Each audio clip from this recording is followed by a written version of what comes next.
the existence of a large continent between Europe and by geologists, but America and its...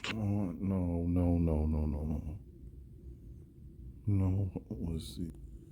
The existence of a large continent between Europe and America and its catastrophic... Was it?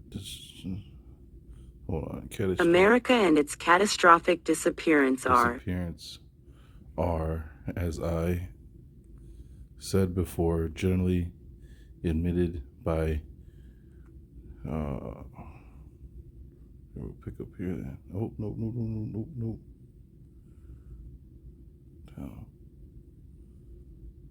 See, that's weird. See, it keeps cutting off the end of the pages there. geologists, but Let's see. in terms of millions of years. Such antiquity would place the trouble long before the appearance of mankind on our planet. My aim is to demonstrate that the catastrophe of Atlantis occurred much nearer to our own times and was witnessed by human beings well advanced in civilization. Plato's story has been attacked by many scientists. I will mention here some modern adversaries of the Greek philosopher. Recently, A. Schulten advanced the supposition that Plato's description had in view not a continent or an island in the middle of the Atlantic Ocean, but the city of Tartessos already mentioned in this book. The ruins of Tartessos are situated in the estuary of the Guadiana in Spain and have attracted the attention of archaeologists for many years. Their excavations have proved the high cultural level of the ancient inhabitants of Tartessos. The earlier mentioned book of Mrs. Wishaw, Atlantis in Andalusia, gives much precious information concerning the culture of that prehistoric nation. As Tartessos probably was nothing but a colony of Atlanteans, this high level of culture simply reflects the advanced civilization of the Atlantean nation. Tartessos was probably founded by Atlanteans either in the days of their prosperity, or immediately after the catastrophe, when as refugees they were seeking a new home. The hypothesis of A. Schulten, assuming that Tartessos was the city of Poseidon described by Plato, cannot be accepted because the calamities mentioned by the Greek philosopher never overtook this powerful colony.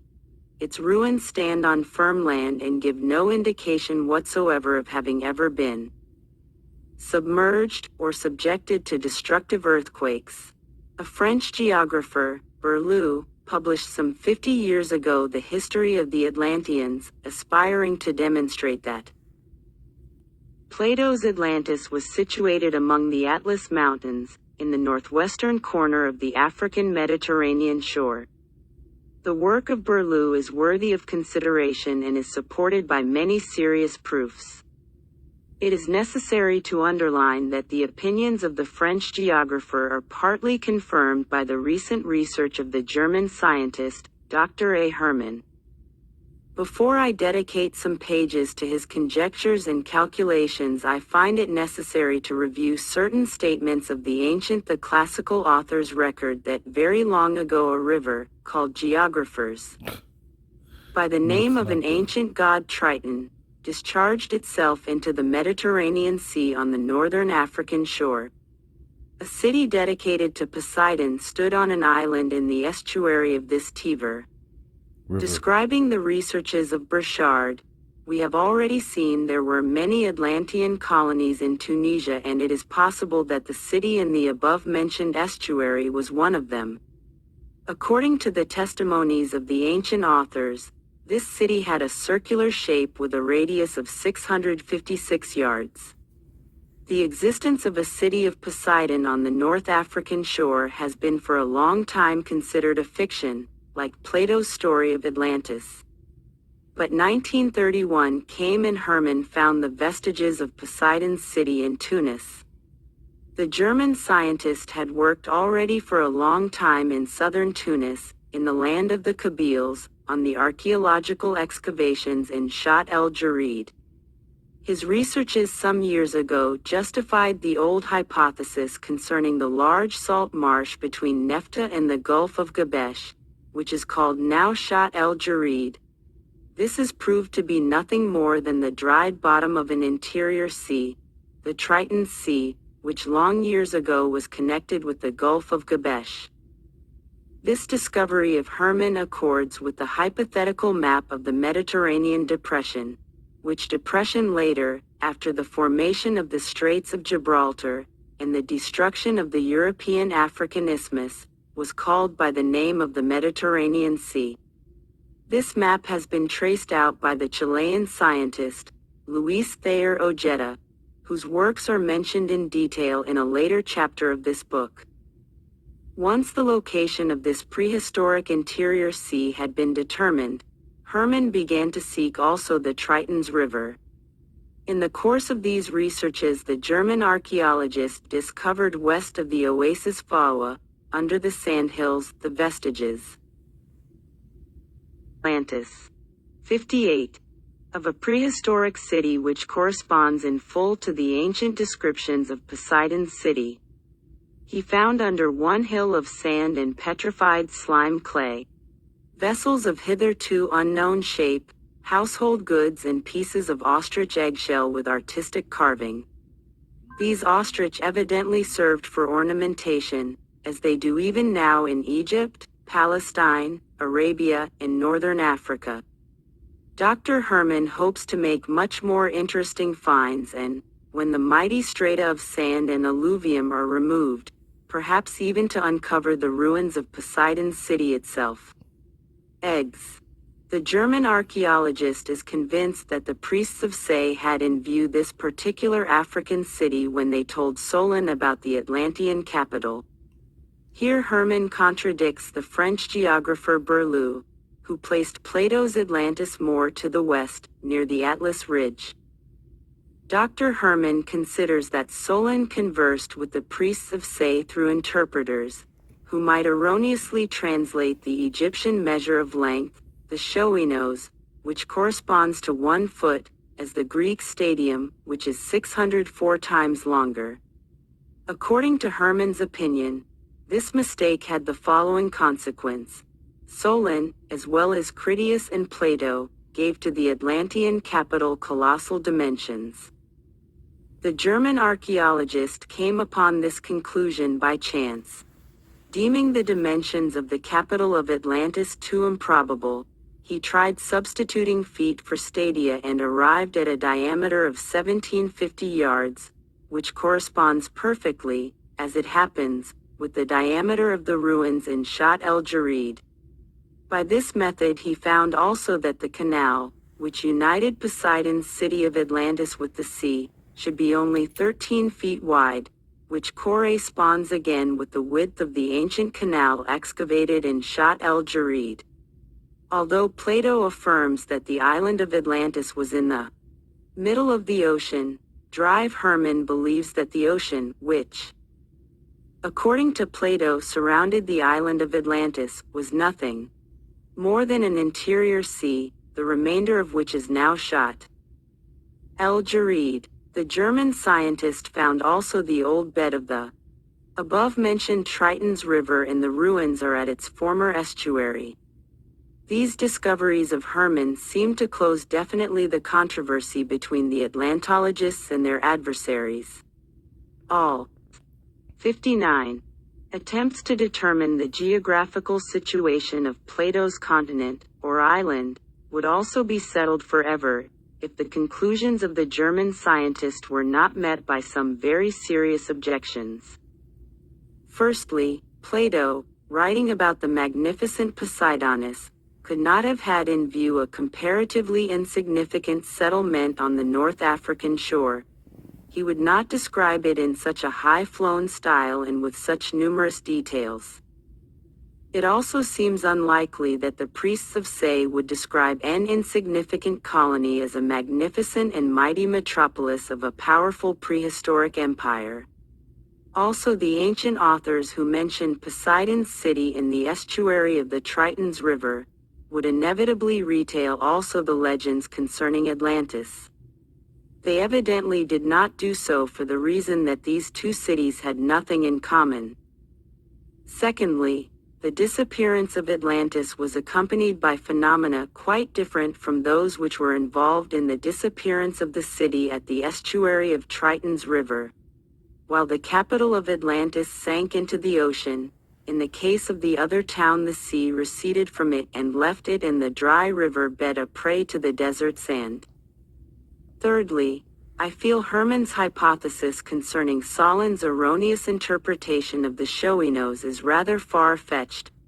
Solon had lived in Egypt for such a long time that he could not have made such a mistake, nor would such a serious thinker and mathematician as Plato ever have been satisfied with careless information. As to the dimensions of Poseidonis given by Plato, I am inclined to think that they were not meant for the city alone, but for its whole province. And finally, where in Shat el-Jarid are the three peaks which, according to Plato, crown Poseidonis? I am also inclined to believe that the astonishing results of Dr. Hermann's calculations represent a simple, although wonderful, coincidence. This coincidence cannot serve as a criterion of the truth because it is very difficult to determine the diameter of a city in ruins, so much the more when it happens to be covered by desert sands. My next point is to establish the ethnical connection between some Western European prehistoric nations and the Mayas, who, Atlantis, long ago inhabited a certain land in the ocean. This connection existed in a very remote period and at a time when both sides had already attained a certain level of cultural development. For this purpose I cannot do better than refer to the recent discovery of Professor Baudouin. In the western part of the department of Vendée, in Brittany, the estuary of the rivulet La Vie periodically suffers from very low ebb tides. They occur ordinarily at the time of the autumn equinox. One of these very low ebb tides occurred in September 1928, and Professor Baudouin profited by this occasion to explore a certain rock near the beach. This rock of quartzite, called by the local fishermen the large stone, is usually very dangerous to navigation because it is almost always underwater. When Professor Baudouin was young, he had heard from natives that the large stone was covered with mysterious signs and drawings. This brought him to the conclusion that the rock was nothing but an ancient menhir which at some time fell into the water, or was inundated following some lowering of the shore.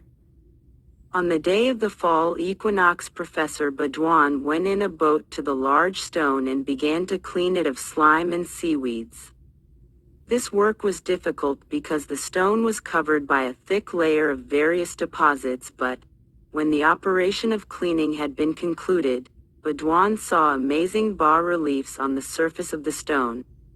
The clay molds which he made showed the following images: a disc within which is carved a human profile, a carved human footprint, a mysterious letter or symbol, and a carved horse skeleton. The disc, or medallion, has a diameter of 8 inches and the human profile represents a musician because his lips are stretched, as those of a man playing the trumpet. The forehead of the profile is very sloping. This type of forehead is called in French fouant. The skull is brachycephalic, the lips very thick and protruding. But the nose is exceedingly characteristic, being of the perfect Mayan eagle type. You can see this type of nose on all the images of the Mayan gods and on the Mayan statues. The figure on the large stone has no whiskers but possesses a pointed artificial beard, as have all the ancient Mayan images, and on the top of the skull is a tuft of hair, also very characteristic of the Mayan images. Some details of the carving enabled Baudouin to place the 61 approximate age of this prehistoric sculpture at about the end of the Neolithic period, i.e. circa 9,000 years ago. The French archaeologist finds a complete analogy between the types of the profiles of the Mayan sculptures and that of the large stone. The two profiles on the bas-reliefs in the Palenque ruins, e.g., are a striking example. The same striking resemblance reappears in the images of Mexican deities in the codices Cospi and Borgia, the noses of the gods of which are practically identical with the nose of the profile of the large stone. The following still more interesting fact established by Professor Baudouin and other French anthropologists is that the same noses as those of the profiles on the large stone and of the Mexican gods of various statues and images are possessed also by the modern inhabitants of the country in the neighborhood of the large stone, and particularly by the inhabitants of the village Marais de Mont.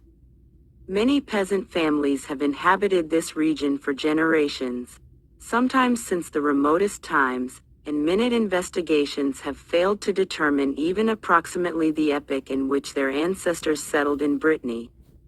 Although it is true that similar researches among peasant families are in general quite inadequate because of the lack of genealogical data, they still can show the remoteness of their origin, which allows us to contemplate the influence of the Mayan civilization on the aboriginal population of La Vendée.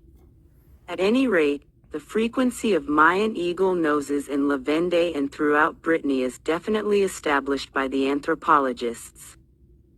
Baudouin's discovery, and the results of his anthropological investigations, lend support to the hypothesis concerning the existence in a remote epoch of a traffic between Western European shores and a certain land beyond the ocean. This land may have been Yucatan, inhabited by the Mayas, but it is also probable that some of the ancestors of the Mayas came from Atlantis. The latter migrated eastwards and, coming into Brittany, intermarried with the aboriginal population. It is also probable, even, that the entire prehistoric population of Brittany was composed of Mayas, especially since the Breton language bears a resemblance only to Gaelic, remaining isolated from the other European languages. Now it is necessary to turn the reader's attention to that false beard which we see on the profile of the large stone. This imperial is so arranged that its point touches the upper part of the chin and is analogous with those of many American deities. While certain figures of the Palenque ruins do not possess such imperials, Baudouin considers that the latter images represent priests and not gods. The tuft of hair which we see on the profile carved on the large stone is identical with those on the heads of Mexican deities, e.g., we find such a tuft on the head of a warrior on page 37 of the Codex Telleriana Ramensis, on the heads of the Masters of the Night, in the Codex Cospi, and on the head represented on a Peruvian vessel from the Chama ruins. One prehistoric monument found in Albacete, Spain, represents a mother with her child who also has such a tuft, and Professor Baudouin believes that such tufts were signs of divine descent. This scientist has no doubt that the bas-relief of the large stone represents a monument of Atlantean culture, and the multiplicity of prehistoric effigies with such tufts of hair shows the spread of this culture. I can add that the modern Koreans are adorned up to the present time with similar tufts. Professor Baudouin is certain that the profile on the large stone belongs to a representative of the Mayan race and not to a European of the Neolithic epoch. The large stone itself served as an altar, and its situation was evidently selected astronomically because one of the lines carved on its surface follows strictly that of the sun's movement during the spring equinox. The French archaeologist cannot explain the meaning of the mysterious symbol, or letter, carved on the stone, but supposes that the design as a whole represents the sun god fecundating the world with his mighty breath. I have already mentioned the footprint carved on the large stone. This symbol of unknown significance is very common on prehistoric monuments, and the Brazilian scientist Gustavo Barroso, see his interesting work, Achem da Atlantida, mentions that analogous footprints are found everywhere, frequently on the petroglyphs. I have seen such an image in Ceylon in the large footprint of Buddha, in a Buddhist monastery, and also in Russia, in the monastery of Pochayev. The carved parts of the skeleton of a horse on the large stone point to the worship of Poseidon. Horses were always 63. Offered to this deity whose cult was the foremost in Atlantis. Probably the large stone was an altar consecrated to this god, on the very same spot where the Atlantean emigrants, or sea farers, disembarked in Europe.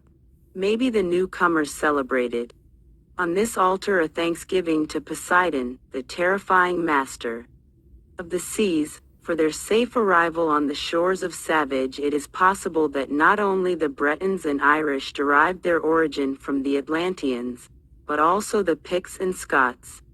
All these tribes mixed with the barbarous autochthons of Europe and with the Gauls and German tribes who came from Asia. This hypothetical affinity between the Atlanteans and the ancient inhabitants of the British Isles is supported by the following find. Some years ago in the Kelvin Caverns near Glasgow was found a splendid female trunk made of red sandstone. This sculpture, believed to be 30,000 years old, is well preserved and shows a highly artistic standard. Archaeologists suppose that this statue represents the goddess of fertility, probably Cybele, or Kara, whose cult was widespread not only throughout prehistoric Europe, but, according to certain investigations, even as far as South America. On the other hand, it is highly improbable that any cultured nation able to create such a refined statue as that found in the Kelvin Caverns can have existed in Europe 30,000 years ago. Europe. All the above conjectures, observations, finds, and discoveries represent a variegated collection of data taken from many branches of science: historic and prehistoric geography, toponymology, anthropology, archaeology, ethnology, linguistics, the history of culture, mythology, folklore, etc. All these have contributed to create our picture. A good deal of the data is contestable and sometimes bears the mark of the personal opinions and convictions of the investigators, i.e., of a certain preconceived point of view. But here I wish to cite the phrase of Immanuel Kant concerning sundry mysterious phenomena, such as justified predictions, apparitions, miracles, etc. The German philosopher said, "I do not believe in the reality of each single phenomenon, or in the truthfulness of the narrators, but the multiplicity and convince me that the so-called supernatural phenomena really exist." The same applies to the various proofs of the existence in a remote epoch of Atlantis and its cultured population. They are so numerous and came from such various sources that, although each single proof can be contested, their general validity seems to me more than satisfactory. Among all these proofs we observe an intimate connection, although sometimes they belong to absolutely heterogeneous scientific disciplines. Other facts, conjectures, and proofs belong simultaneously to 2 or 3 scientific realms, and the task of their classification offers sometimes serious difficulties. Such a category of proofs sometimes represents a complicated arabesque, but its general aspect is very convincing. Therefore, the work of the Atlantologist is akin sometimes to the work of the archaeologist who reconstructs an ancient vessel from its fragments, or of the paleontologist who reconstructs from a heap of bones and fragments the entire skeleton of a prehistoric animal. So, for instance, Dr. Barnum Brown in New York constructed out of some thousands of small bones and bone fragments the complete skeleton of a very rare prehistoric lizard, the Hoplitosaur, which inhabited the North American forests about 120 million years ago. The scientist who desires to reconstruct the picture of Atlantis has to do something of the same kind. He also is obliged to use for this purpose a multitude of little facts, insignificant, as it seems, archaeological finds and various allusions scattered amongst the ancient monuments, manuscripts, and inscriptions. From time to time, a hypothesis is necessary for the purpose of cementing various indications and information into one eloquent picture. But the roles of the paleontologist and historian differ in one very important point. The first knows at the very beginning of his work the approximate aspect of an animal. The second knows almost nothing and works at random. In the best cases, the outlines of the intended historical picture are dim, and the historian has to be very careful not to let his imagination run away. As a result of such work, the Atlantologist will create a merely hypothetical picture which can be used only as a basis for the detailed researches to follow, but cannot claim to be a true reflection of the remote past. 65. But we also have at our disposal weighty proofs taken from the realm of the so-called exact sciences, such as seismology, oceanography, astronomy, zoology, and botany. We will now examine them. As we have seen, geology does not deny the existence in a very remote epoch of a continent between the Old and New Worlds. Moreover, the same science admits that various continents and islands were submerged in various epochs by the oceans, or emerged from their depths. We will cite some striking examples of such changes on the Earth's surface. The Arctic Ocean of today, the Baltic and the North Seas, for instance, are of comparatively late formation, because they appeared only at the beginning of the contemporary Quaternary period. During the preceding Tertiary period, the site of these seas was occupied by the so-called Pleistocene continent, which stretched from the North Pole to the Sahara, which was then a sea. In the still more remote geological periods, this area was the scene of alternating replacement of sea by dry land and vice versa. It is known, for instance, that about 25 million years ago the territory of the present Scandinavia, Finland, and northern Russia was occupied by an ocean, dotted by numerous islands, one of the larger of which, perhaps, corresponded to the present-day Sweden. According to Dr. H. Convens, see his Monographia der Baltischen Bernsteinbium, the islands of this primeval ocean enjoyed the climate of contemporary Algeria and Tunis and boasted of rich flora. 25 million years ago, instead of miserable polar moss and lichens, these Arctic islands were adorned with palms, cedars, cypresses, euphorbias, sequoias, and a special sort of tropical pine. These latter trees produced the aromatic resin which, after 25,000 millenniums, petrified into golden amber. Yes, however strange it may seem, the amber found in large quantities on the Baltic shores is the token of the days when the severe north of Sweden was a smiling region of the world, and are a witness of terrific geological upheavals of long ago. For this reason alone, the story of amber deserves more than passing attention. It seems that millions of years ago a gigantic catastrophe devastated the above-mentioned large island of the Mesozoic. Well, that answers a lot. Wow. Because you always hear about, you used to always hear about on the History Channel, there's a change in the polar shift, how the North Pole used to be the South Pole and the South Pole used to be the North Pole, and it's going to happen again. So when you start seeing the aurora borealis lights in the sky over cities like London and Texas, Dallas, and places like that, it's a sign that the lights are about to shift, and it goes back to the map, right? How the map shows they have Europe at the top, but really Europe is the bottom of the map.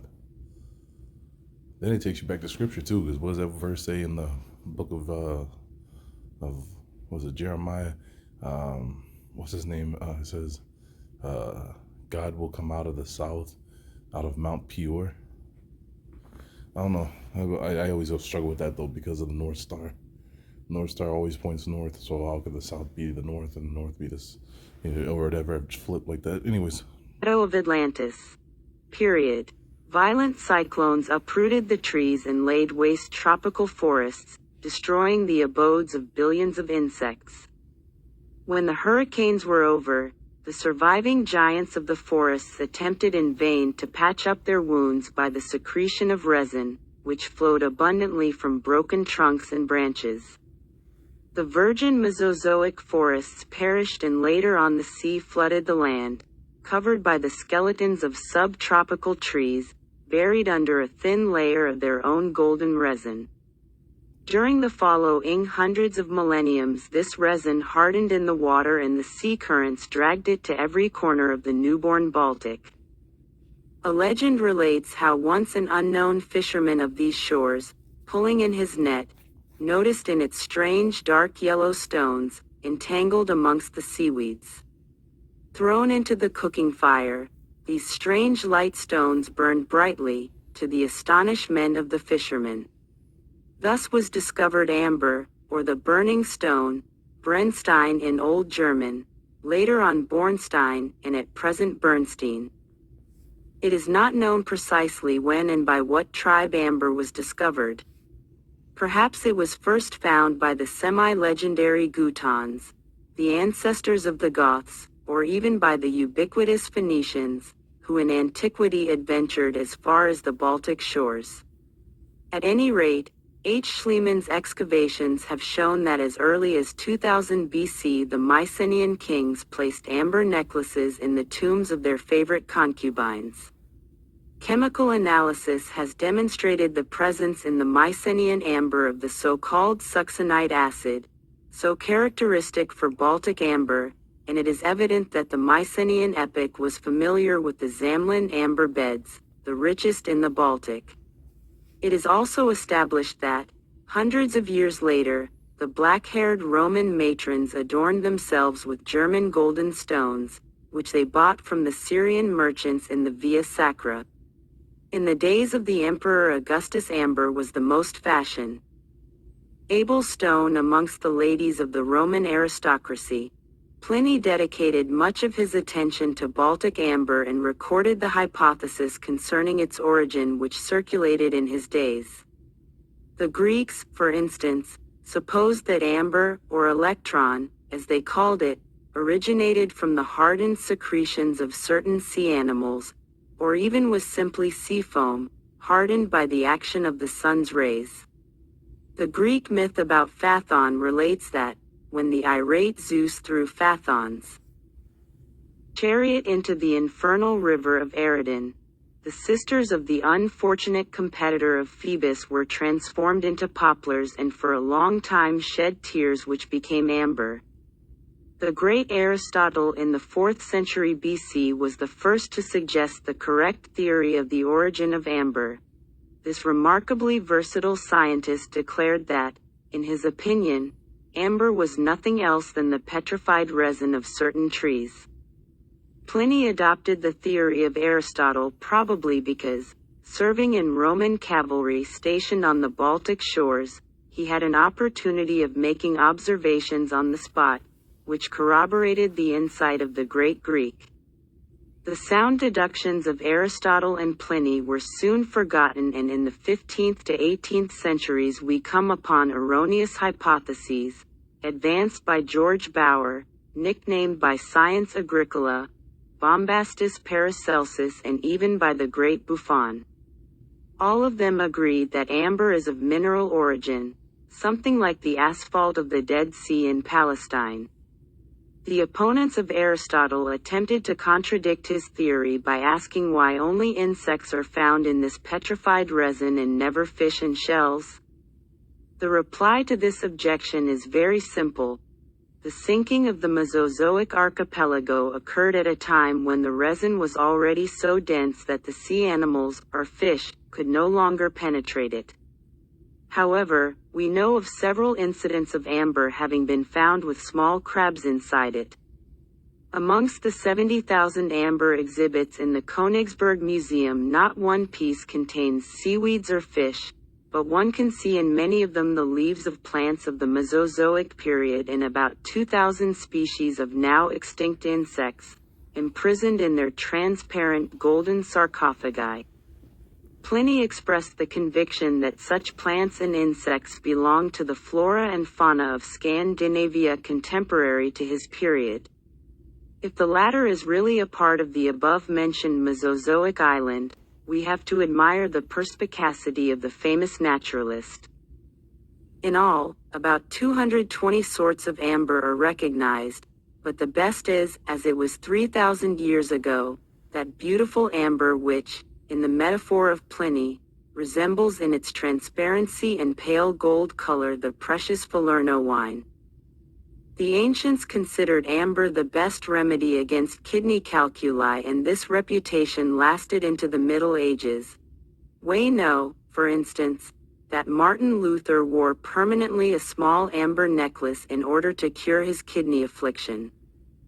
68 millions of years separate us from the times when the luxuriant islands of the Arctic displayed their gorgeous tropical vegetation, and filled the air of the Mesozoic epoch with the spicy aroma of fur giants of a species unknown to us, and that beauty of the 20th century AD, who proudly displays on her bosom an amber necklace, does not suspect that these golden stones are an irrefutable and a most poetical proof of the gigantic changes which took place at one time on the surface of our planet.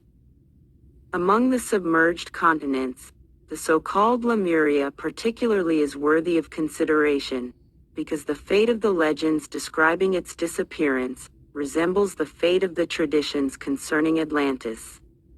Moreover, it is very important for my subject that Lemuria, as it seems, disappeared simultaneously with Plato's continent. Therefore, the hypothesis that both cataclysms were due to the same cosmic phenomenon seems to me at least plausible.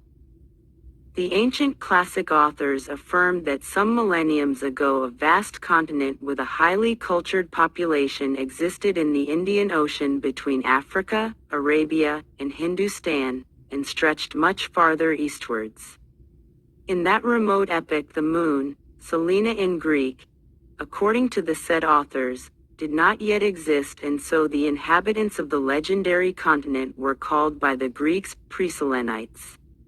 This continent enjoyed a fine climate and great fertility of soil, and the Preselenites were prosperous and happy. But suddenly the wrath of the gods beset the blessed country, and it disappeared in the ocean's abyss. We can find analogous traditions and myths concerning the existence of Lemuria also amongst the Arabs and Hindus. For a very long time these vague legends were taken by the scientists for popular tales, but in the 19th century the famous zoologist, Ernst Haeckel, advanced the hypothesis that this mysterious land really had existed many millions of years ago and had been the birthplace of certain species of mammalia called Lemurians. Another scientist, Sclater, went still further and, supposing that this continent was the cradle of mankind, baptized it by the name of Lemuria. According to these and other scientists, Madagascar, the archipelagos in the Indian Ocean, South India, Sumatra, and some Pacific islands are merely the 69 last remaining fragments of the sunken Lemuria. In the opinion of the English scientist, Blandford, both paleontology and physical geography unanimously confirm the existence of Lemuria from the beginning of the so-called Perm epoch until the end of the Miocene period. But other scientists suppose that Lemuria sank much later, probably in the 15,000 year BC, or even later. An earlier disappearance of Lemuria would make it unlikely for the ancient Greeks and Hindus to retain any legends concerning the catastrophe. Personally, I think that these vague legends concerning Lemuria were inherited by the Greeks from the Pelasga, or possibly the Phoenicians and Egyptians. Some years ago, Professor Stanley Gardiner organized an expedition in order to explore the ocean between Africa and India. After 9 months, it returned with a rich collection of data concerning Lemuria, rebaptized under the name Gondwana. The most important result of his investigations was the theory that the sunken continent still existed in the epochs of the giant lizards, but sank before the appearance of mankind. Further, the English scientists established that this enormous continent was very mountainous and some of its summits attained the height of more than 10,000 feet. At that period neither the Himalayas nor the Alps yet existed. Gondwana sank very deeply and even its highest summits are 1,500 feet below the waters of the ocean. The opinion of Professor Gardiner concerning the date of the Gondwana cataclysm, although based on his investigations, places before us a dilemma. We must either conclude that the ancient legends concerning Gondwana came to the Greek authors as an inheritance from nations millions of years old, or else that the methods of scientific investigation have failed and the conclusion of Professor Gardiner is wrong. Gondwana disappeared not so very long ago. Personally, I prefer to await the results of future, more detailed, investigations and not to form an opinion at the moment. But one apparently small circumstance among the classical information concerning Gondwana perplexes me. As mentioned earlier, the legend affirms that the population of Gondwana did not know our moon. Here we are in the realm of astronomy. Was our satellite always our fellow traveler in space, or has it joined us comparatively recently? If the latter theory is correct. See, now that's interesting too, because what was it? Vincent sent me the trailer to the movie Moon Falling, and I went and read the Wikipedia page on it. And at the end there's a section where it talks about how they're going up to the moon, and they find out the moon is not what they think, which makes me think about David Icke, right? How David Icke says he believes that the moon is like a satellite. It's a hollow satellite that's sending either a sound wave that puts us into this trance to make us of a hypnotic state, or it's a vision that's being sent by Saturn to the moon that reflects down on Earth, that puts us in a hypnotic state to make us look around and see everything that we see and say, oh, this is the real, this is the Matrix, like the actual movie The Matrix, right, where they think they're living in a suit and tie buttoned up city, that whole thing, while really that's just the illusion that they're in. They're really in a fallen humanity, racing for their lives while the machines come to get them, right? So that's interesting down there at the end, where they did not know this moon. When and why did the moon join our planet? What cosmic perturbation brought the gloomy Selena into our neighborhood?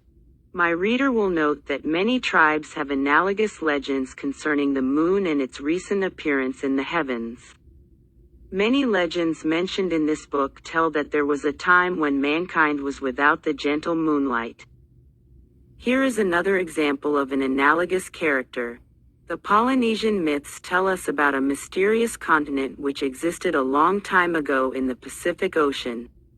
Certain scientists have believed that this land really existed and that the present Rapa Nui, or Easter Island, represents a remain of the sunken Pacific continent, although the recent expedition of Professor Lavachery has proved that Rapa Nui never belonged to more or less extensive firm land.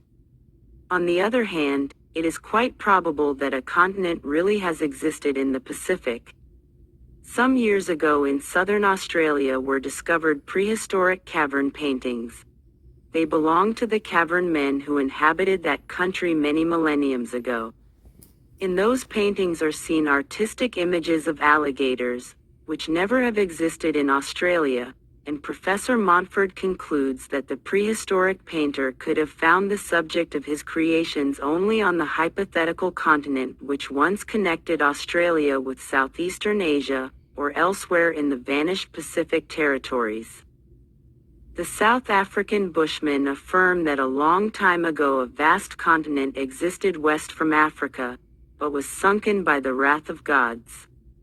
A curious circumstance connects this myth with the Greek one concerning the Pre-Selenites. The Bushmen affirm that at the time of that continent's disappearance the Earth was lighted by two moons.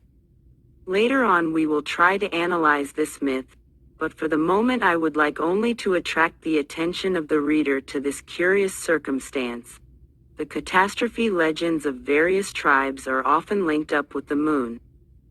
Among the hypotheses and theories concerning the processes of modification of the Earth's surface, special consideration may be given to the so-called hypothesis of floating continents of the Austrian geologist, Dr. Alfred Wegener. Before giving an exposition of this interesting hypothesis, I would like to turn the reader's attention to a very curious circumstance. If we cut out of the map the outlines of certain continents and bring them together, we will immediately see that they fit perfectly. This is true, for instance, for the eastern shore of Brazil and the western shore of Africa, for the eastern shore of Greenland and the western shore of Scandinavia, for the eastern shore of Africa and the western shore of Arabia, and also for others. Dr. A. Wegener dedicated some years to the study of this strange phenomenon and finally came to the conclusion that at one time all the firm land formed a single continent. According to Dr. Wegener, this single world continent possessed 50 million years ago approximately the following outline. Australia was the continuation of the eastern shores of Africa, Greenland connected Scandinavia and Newfoundland, South Africa and South America formed one territory, and the mysterious Antarctic continent filled the space between South Africa and the present Patagonia. The continuity between Africa and America was destroyed during the Cretaceous period, and the continents began to drift apart like icebergs in the polar seas. During the Tertiary period occurred the same process for Europe and North America, the Antarctic, Africa, Hindustan, and Australia. So, in various moments of the Earth's history, there gradually occurred the splitting of the once single continent, and its parts withdrew one from another, floating in various directions on the subterranean ocean of magma. We must remember that, under the comparatively thin Earth crust, there rages an ocean of incandescent liquid lava, or magma, and that the foundations of the firm lands are immersed in this ocean. Naturally, the mass of firm land is subjected to the centrifugal force of the Earth's rotation.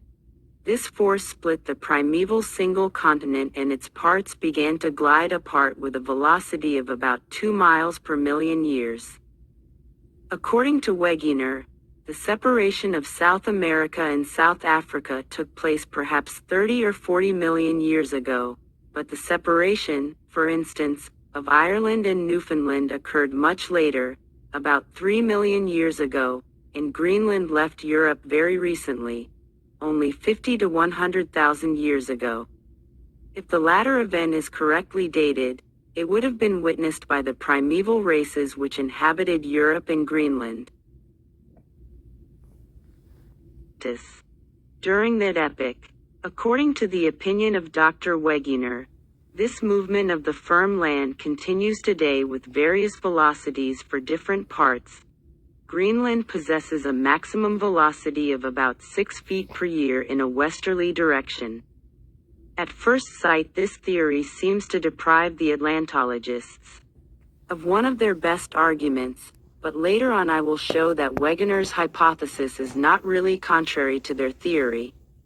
Incidentally, this hypothesis is supported in the case of the separation of Greenland from Europe by the very curious phenomenon of the periodical migrations of the lemmings.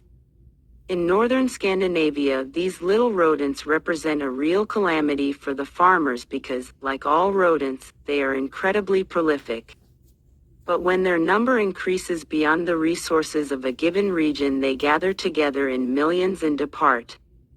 They descend from the tablelands and run to the seashores, destroying everything on their way. No obstacles exist for the migrating lemmings, and even mass extermination by men, wolves, and foxes cannot stop their advance. They continue irresistibly on their way, and upon arriving at the ocean leap into the water and swim directly ahead until, exhausted, they drown.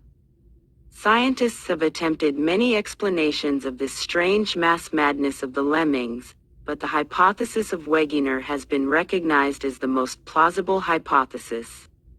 The Austrian geologist believes that in the millions of years during which Europe was nearly joined to Greenland, the lemmings formed the habit of migrating across the narrow straits, tempted by the then splendid pasture grounds of Greenland. And now, although the distance between Europe and Greenland has increased enormously, the lemmings continue to remain under the spell of their ancient instinct, expecting to land within a short distance from Scandinavia.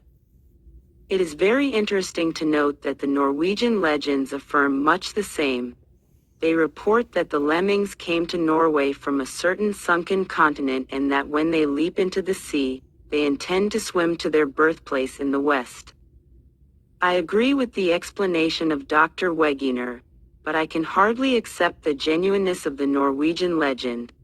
The reader must remember that the Scandinavians, together with other German tribes, came to their present abodes only 6,000 to 8,000 years ago, while the separation of Greenland from Europe must have taken place at least 100,000 years ago. Therefore, the Norwegians cannot possibly have any traditions concerning the epoch when Greenland was a part of Europe. It is possible, however, that they heard this legend from the ancient aboriginal inhabitants of North Europe. But, if the separation of Greenland from Europe really occurred in the period of the forefathers of the Norwegians, we are obliged to reckon the velocity of the movement of Greenland westward at much more than 66 feet per year, because its present distance from Norway is about 2,000 miles. Wegener mentions various legends concerning a certain land which existed in the Atlantic Ocean, and supposes that all of them tell the story of the separation of Greenland from Europe. As the inhabitants of Wales possess a legend of the land of Avalon, as the ancient Druids told about the same mysterious country, as the Greeks possessed the legend of Atlantis, the Egyptians that of Aru, or Alu, and the Babylonians that of Erilu, Wegener is inclined to ascribe the origin of all these dim myths to the memory of the separation of Greenland from Europe. The evident consonance of the names Aru, Alu, Erilu and Avalon, and the possible one of the term of Atlan, or Aztlan, permitted to Wegener this bold supposition. But I cannot agree with it. The similarity of the names of that mysterious country which disappeared some millenniums ago is really obvious, but I think that this similarity can serve only as an argument in favor of Plato's account and can in no way lead us to suppose that Greenland was that legendary continent and its separation from Europe was considered by the ancients to be that terrific Atlantis catastrophe. The processes of the tearing apart of various portions of the mainland has been always very slow and lasted probably some millenniums, not possessing any catastrophical character. At first very narrow straits were formed and then slowly grew wider. Not even popular fancy with all the millenniums at its disposal could transform this slow process into a terrible cataclysm. The appearance of Wegener's theory, in the opinion of many scientists, gave a death blow to the Atlantis hypothesis, because the new explanation of the origin of the Atlantic Ocean left no room for any large continent or island between the New and Old worlds. But this conclusion was premature and short-sighted. One must remember that the 50 million years which separate us, Atlantis, from the splitting of the primeval conflict is a long enough period to allow for the appearance or disappearance of new continents in the Atlantis gap. We have already seen that the geologists do not deny the existence of Atlantis in the middle of the ocean some millions of years ago. Wegener's hypothesis failed to solve the problem of Atlantis, and destructive criticism was poured upon it from all sides. The majority of the geologists sided against Wegener and sought to defeat his theory by serious scientific objections. The critics, for instance, do not admit that the dynamics of the floating continents is either clearly or convincingly explained. Some scientists explain the movement of the continents by radioactivity, and some others, basing themselves on the results of Captain Williams's measurements, declare that Wegener has much exaggerated the velocity of the movement of Greenland. Recently, another Austrian geologist, Professor J. Kindle, added to the hypothesis of a Wegener his own conjecture. He found that, owing to some unknown factors, the surface of the terrestrial globe continually is on the move. Apparently, this is a consequence of the activity of the interior terrestrial gases, whose pressure enlarges the volume of the Earth and sometimes produces crevices on its surface. Kindle agrees with Wegener concerning the formation of the oceans except for the Red Sea and the Persian Gulf, which were formed by the interior pressure of the gases.